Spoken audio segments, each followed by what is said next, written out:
বাটানগরে বিশ্বের সবথেকে বড় সরস্বতী প্রতিমা খুলে গেল সকলের জন্য। বর্ণময় অনুষ্ঠানের মধ্য দিয়ে এই পুজোর উদ্বোধন করা হয়েছে।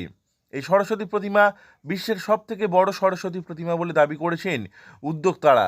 111 ফুটের সরস্বতী প্রতিমা তৈরিতে ব্যবহার করা হয়েছে লোহার পাইপ, থার্মোকল ও চট, বাঁশ সহ আরও অন্যান্য উপকরণ। ইতিমধ্যে এই প্রতিমা দেখতে আসছেন অনেকে। ভাবনা এলো মা আমাদের সবার উপরে, মায়ের কাছে মাথা নিচু, বাটানগরের সরস্বতী সবার উঁচু।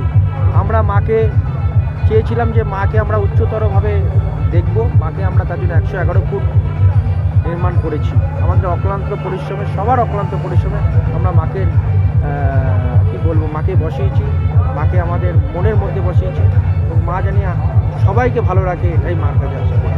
বিশালাকার প্রতিমা তৈরির পাশাপাশি নিরাপত্তার বিষয়টি নিয়েও চিন্তাভাবনা করেছেন উদ্যোক্তারা।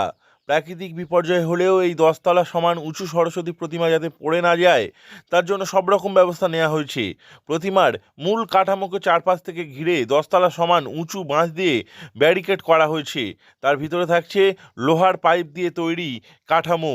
ফলে যদি ঝড় হয় তাহলে প্রতিমা হেলে যাওয়ার কোনো ভয় নেই। উদ্বোধনের দিনেই দর্শকদের উপস্থিতি ছিল চোখে পড়ার মতো।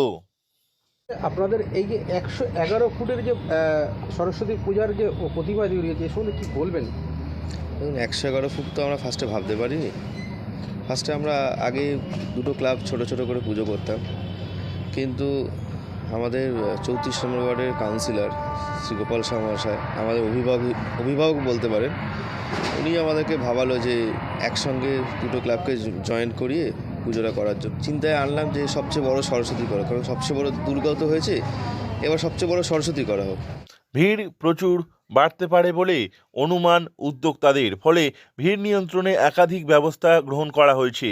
সন্ধ্যার পর মণ্ডপ জুড়ে দেখা যাচ্ছে আলোর ছটার ঘনঘটা, রয়েছে লেজার শোর ব্যবস্থা, আর যা এই সরস্বতী পুজোকে একটি অন্য মাত্রা দিয়েছে। সব মিলিয়ে এই পুজো এবছর জনমানসে ভালো সাড়া ফেলেছে, তার বলার অপেক্ষা রাখে না।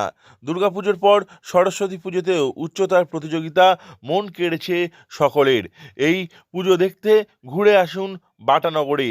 দক্ষিণ 24 পরগনা থেকে নবাব মল্লিকের রিপোর্ট, লোকাল 18 বাংলা।